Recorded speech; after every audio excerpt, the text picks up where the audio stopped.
Finally 'Dhurandhar part 2' వచ్చేసింది. అసలు ఏ expectations లేకుండా వచ్చిన పార్ట్ 1కి విపరీతమైన హైప్ రావడంతో పార్ట్ 2కి ఎక్స్‌పెక్టేషన్స్ చాలా ఎక్కువ పెరిగిపోయాయి. ఎవ్వరూ ఎక్స్‌పెక్ట్ చేయని రేంజ్‌లో ఈ సినిమా బాక్స్ ఆఫీస్‌ని బద్దలుగొట్టేసింది.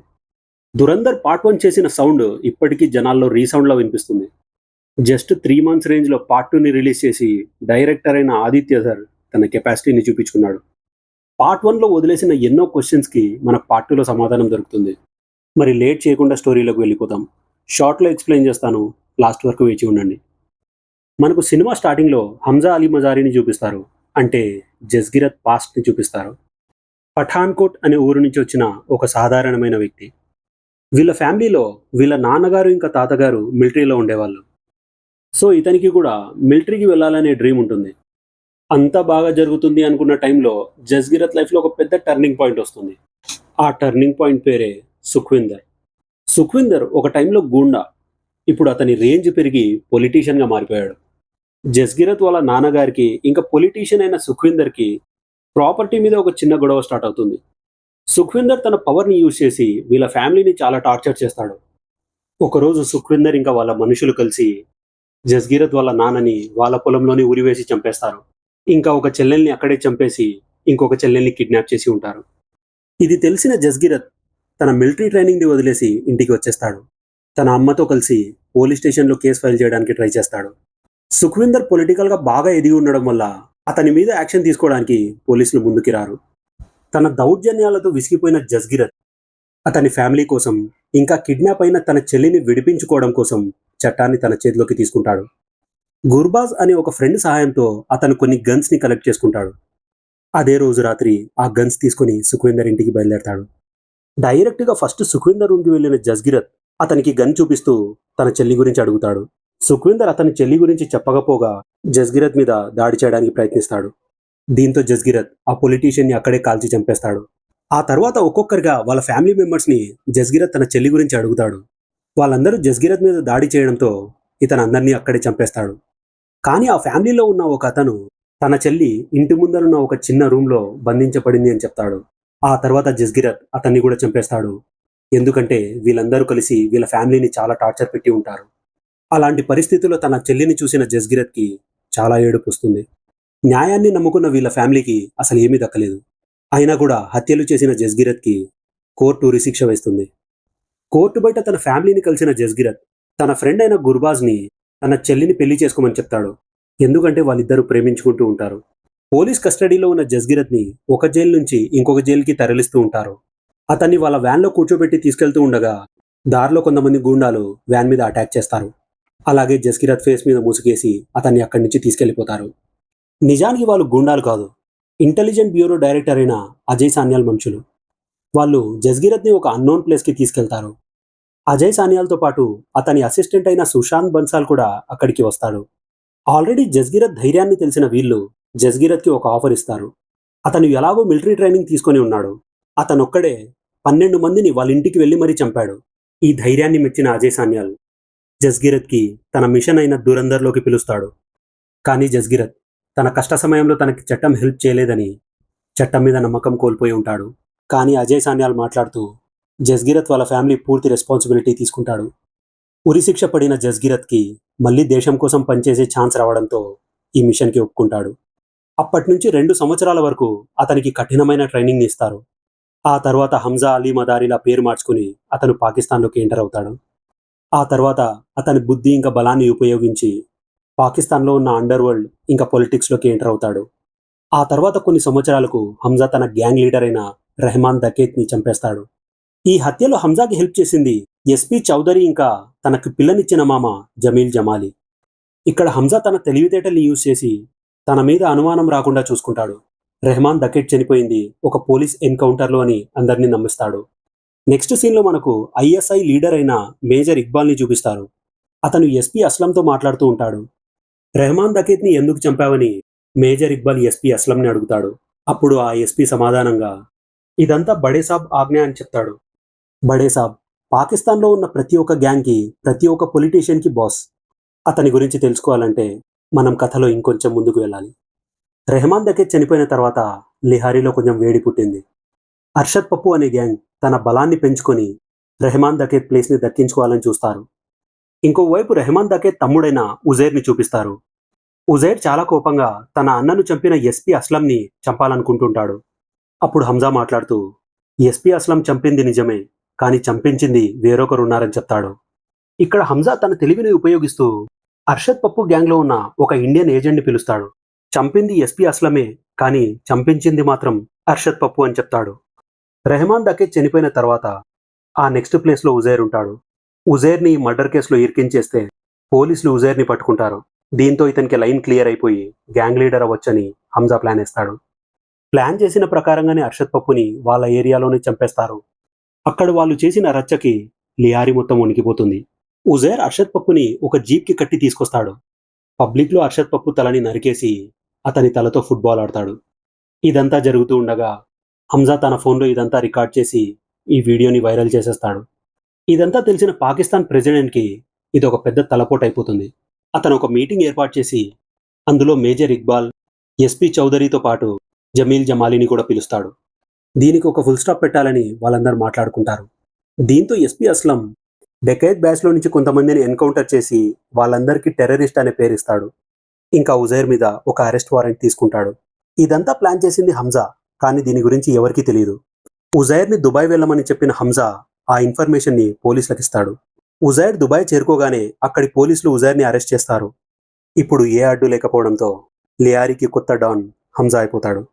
డాన్ అయిన వెంటనే Hamza Balochistan United force leader అయిన షిరానీని కలుస్తాడు. షిరానీ హంజాకి షేరే బలోచిస్తాన్ అనే ట్యాగ్ ఇస్తాడు. అది హంజా నిలబెట్టుకున్న నమ్మకం ఇంకా ధైర్యాన్ని చూపిస్తుంది. అలా కొన్ని సంవత్సరాలు గడిచిన తర్వాత పాకిస్తాన్లో హంజా చాలా పవర్ఫుల్గా మారిపోతాడు. అతనికి ఒక కొడుకు కూడా పుట్టి ఉంటాడు. ఒకరోజు హంజా ఎదుగుదలను చూసి బడేసాబ్ అతన్ని కలవాలనుకుంటాడు. మేజర్ ఇక్బాల్ ఇంకా జమీల్ జమాలీ కలిసి హంజాని ఆ బడేసాబ్ దగ్గరికి తీసుకెళ్తారు. ఆ బడేసాబ్ ఎవరో కాదు, పాకిస్తాన్లో ప్రతి ఒక్క గ్యాంగ్కి లీడర్ అయిన దావుద్ ఇబ్రహీం.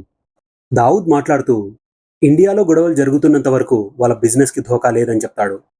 ఇండియాలో మన పట్టుని అలాగే ఉంచుకోవడం కోసం ఉత్తరప్రదేశ్ ఎలక్షన్స్ని వాళ్ళు గెలవాలనుకుంటారు. దీనికోసం 60,000 కోట్ల నకిలీ నోట్లని ఇండియాకి పంపమని చెప్తాడు. ఇంకా హంజాని చూస్తూ బాగా మెచ్చుకుంటాడు. డ్రగ్స్కి సంబంధించిన రెస్పాన్సిబిలిటీస్ హంజాకి అప్పచెప్తాడు.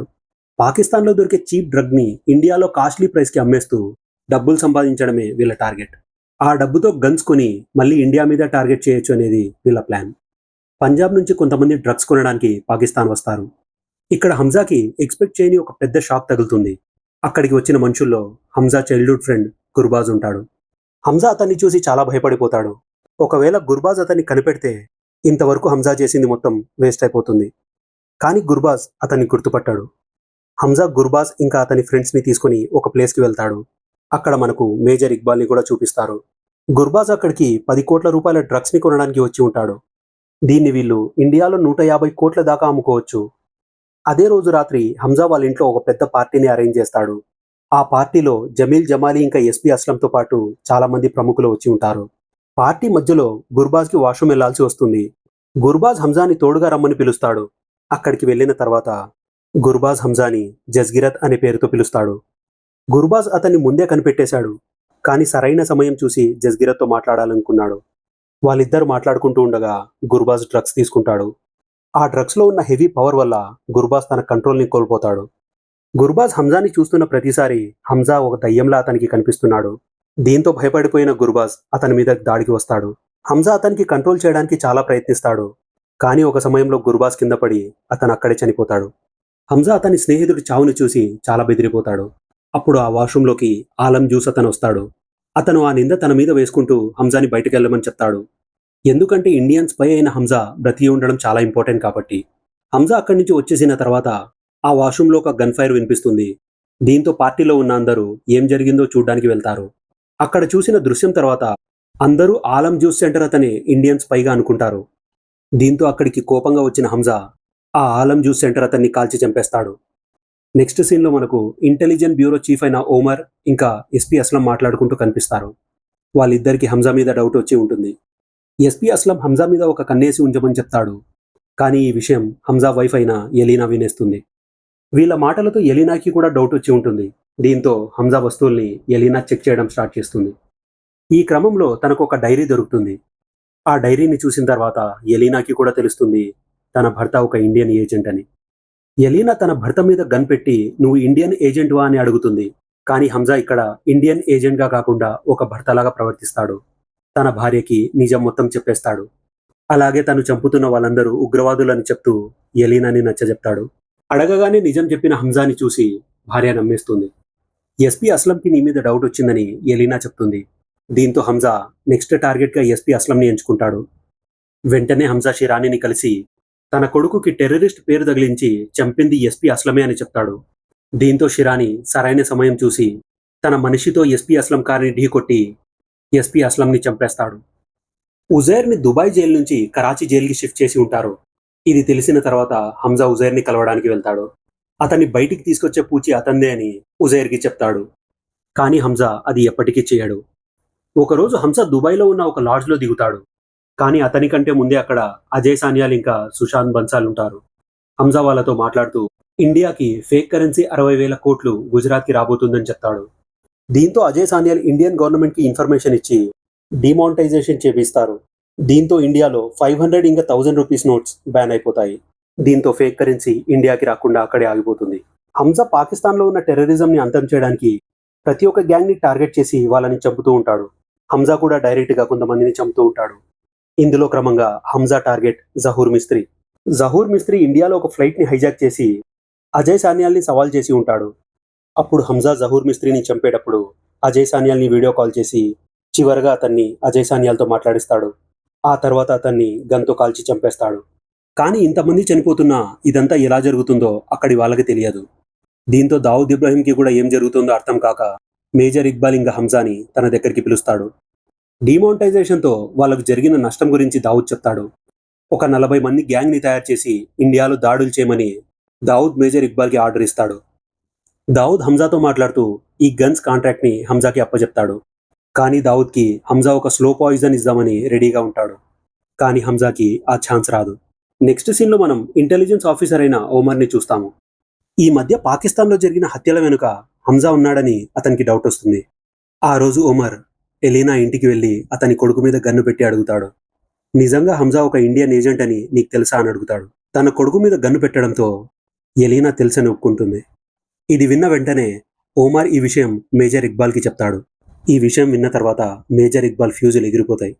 దావుద్ ఇబ్రాహిం చెప్పిన ప్రకారంగా ఆ గన్స్ డెలివరీ చేయడానికి మేజర్ ఇక్బాల్ ప్లేస్కి హంజా వెళ్తాడు. మేజర్ ఇక్బాల్ హంజాని కొట్టిన తర్వాత కూడా హంజా నవ్వుతూనే ఉంటాడు. ఎందుకంటే గన్స్ డెలివరీ చేస్తున్న బాక్స్లో హంజా బాంబ్స్ పెట్టి ఉంటాడు. దాని ట్రిగర్ ఇండియన్ ఏజెంట్ అయిన రిజ్వాన్ చేతిలో ఉంది. రిజ్వాన్ టైం ప్రకారంగా వాళ్ళు తెచ్చిన బాంబ్స్ని పేల్చేస్తాడు. హంజా లోపల ఉండే ఇక్బాల్ ఇంకా వాళ్ళ మనుషుల మీద దాడి చేస్తాడు. ఇంకా బయట నుంచి షిరానీ ఇంకా గ్యాంగ్ కూడా దాడి చేస్తూ ఉంటారు. షిరానీ ఇంకా గ్యాంగ్ ఐఎస్ఐ వాళ్ళని చెప్పడానికి వచ్చి ఉంటారు. వీళ్ళు కూడా మిలిటరీ డ్రెస్సుల్లో రావడంతో ఐఎస్ఐ వాళ్ళకి కన్ఫ్యూజన్ మొదలవుతుంది. మేజర్ ఇక్బాల్ అక్కడి నుంచి తప్పించుకొని ఒక ఫ్యాక్టరీ దగ్గరికి పారిపోతాడు. అక్కడికి వచ్చిన హంజాతో ఒక భయంకరమైన ఫైట్ జరుగుతుంది. హంజా ఇక్బాల్ కాల్ని నరికేసి ఒక ఆయిల్ ట్యాంకర్లో పారేస్తాడు. ఇంకా ఆ ట్యాంకర్కి నిప్పు పెట్టి బ్లాస్ట్ చేయడంతో మేజర్ ఇక్బాల్ అక్కడే చనిపోతాడు. హంజా ఆఖరిసారి ఎలీనాకి కాల్ చేసి మాట్లాడతాడు. తనని క్షమించమని చెప్తూ ఎలీనాకి అతని అసలు పేరు చెప్తాడు. అదే సమయంలో ఒమర్ వాళ్ళ టీంతో వచ్చి హంజాని అరెస్ట్ చేస్తాడు. వాళ్ళు హంజాని చాలా టార్చర్ చేస్తారు. ఇంకా హంజా ఇక్కడికి వచ్చిన మిషన్ పేరేంటో అడుగుతూ ఉంటారు. అదే సమయంలో అక్కడున్న జనరల్ హసన్కి అజయ్ సాన్యాల్ కాల్ చేస్తారు. ఇంకా హంజాని వదిలేమని చెప్తారు. కానీ హసన్ దానికి నవ్వుతూ నిరాకరిస్తాడు. అప్పుడు అజయ్ సాన్యాల్ ఒక వీడియోని ఆయనకు పంపిస్తాడు. దాంట్లో ఆయన పాకిస్తాన్ ఇన్ఫర్మేషన్ని ఇజ్రాయెల్కి అమ్ముతున్నట్టు వీడియో ఉంటుంది. ఇది చూసిన హసన్ భయపడిపోయి హంజాని వదిలేస్తానని చెప్తాడు. కానీ హసన్ మాట్లాడుతూ ఒక ఇండియన్ ఏజెంట్ని మేము పట్టుకున్నామని అందరికీ తెలిసిపోయిందని చెప్తాడు. ఇప్పుడు ఆ నింద ఎవరి మీదైనా వేయాలి, లేదంటే అతనికి ప్రాబ్లం అని చెప్తాడు. అప్పుడు హంజా వెనకల నుంచి మాట్లాడుతూ ఈ నింద ఉజైర్ మీద వేయమని చెప్తాడు. హంజా ఇంతవరకు ఉజైర్ని చంపంది దీనికోసమే. అజయ్ సాన్యాల్ చెప్పినట్లుగా హంజాని ఒక ప్లేస్లో వదిలేస్తారు. అక్కడ హంజాకి ఒక కార్ కనిపిస్తుంది. హంజా వెళ్ళి ఆ కార్లో కూర్చోగా ఆ కార్లో అతనికి జమీల్ జమాలి కనిపిస్తాడు. జమీల్ జమాలి కూడా ఒక ఇండియన్ అండర్ కవర్ ఏజెంటే. 35 ఇయర్స్ నుంచి అతను పాకిస్తాన్లోనే ఉన్నాడని, ఇండియన్ గవర్నమెంట్ అతన్ని పాకిస్తాన్ పాలిటిక్స్లోకి వెళ్ళమని చెప్పి ఉంటుంది. ఏ రోజైతే ఒమర్ ఎలీనాని తన హస్బెండ్ గురించి అడిగి ఉంటాడో అప్పుడే ఎలీనా జరిగింది మొత్తం తన తండ్రితో చెప్పేసి ఉంటుంది. ఈ విషయం జమాలి అజయ్ సాన్యాల్తో చెప్పుకుంటాడు. దీంతో అజయ్ సాన్యాల్ గేమ్ని ముగిస్తాడు. కానీ హంజా మాట్లాడుతూ తన చేతిలో ఉన్న ఒక చిన్న పని తను మిస్ చేసుకున్నానని చెప్తాడు. దావుద్ ఇబ్రహీంకి స్లో పాయిజన్ ఇద్దామనుకున్న అతను ఫెయిల్ అయిపోయాడు. అప్పుడు జమీల్ జమాలి మాట్లాడుతూ అతనికి ఒక ఫోటో చూపిస్తాడు. దావుద్ ఇబ్రహీంకి షేక్ హ్యాండ్ ఇస్తున్న జమీల్ జమాలి అతను వచ్చిన కొత్తలోనే అతనికి స్లో పాయిజన్ ఇచ్చి ఉంటాడు. జమీల్ జమాలి వల్లే దావుద్ ఇబ్రహీంకి అనారోగ్యం స్టార్ట్ అయిపోయి ఉంటుంది. ఒకేసారి చంపడం కన్నా అతను రోజు చస్తూ బతకడం కల్లారా చూస్తున్నాను అని చెప్తాడు. ఇంకా హంజా ఒక ప్రైవేట్ ఫ్లైట్లో ఇండియా చేరుకుంటాడు. అజయ్ సాన్యాల్ ఇంకా సుశాంత్ బన్సాల్ అతన్ని చూసి బాగా మెచ్చుకుంటారు. ఆ నెక్స్ట్ డే హంజా ఒక మీటింగ్లో అటెండ్ అవ్వాల్సి ఉంటుంది. కానీ అతను ఒక ట్రెడిషనల్ గెటప్లో వాళ్ళ ఊరికి వెళ్తాడు. అతను వాళ్ళ ఇంటి దగ్గరికి వెళ్ళి దూరంగా నిలబడి వాళ్ళ అమ్మను ఇంకా వాళ్ళ చెల్లెల్ని చూస్తూ ఉంటాడు. జస్గిరత్ వాళ్ళ ఫ్యామిలీని కలిశాడా? ఒక సమయంలో ఇండియాలో బంధుత్వాన్ని వదిలేసిన అతను ఇప్పుడు పాకిస్తాన్లో ఉన్న బంధుత్వాలన్నీ కూడా వదిలేసి అనాథగా మిగిలిపోయాడా? ఇవేవి మనకు చూపించకుండానే సినిమాని ముగిస్తారు. సో ఫ్రెండ్స్, ఇది దురంధర్ పార్ట్ 2 స్టోరీ. మీకు వీడియో నచ్చితే లైక్ చేసి ఛానల్ని సబ్స్క్రైబ్ చేసుకోండి.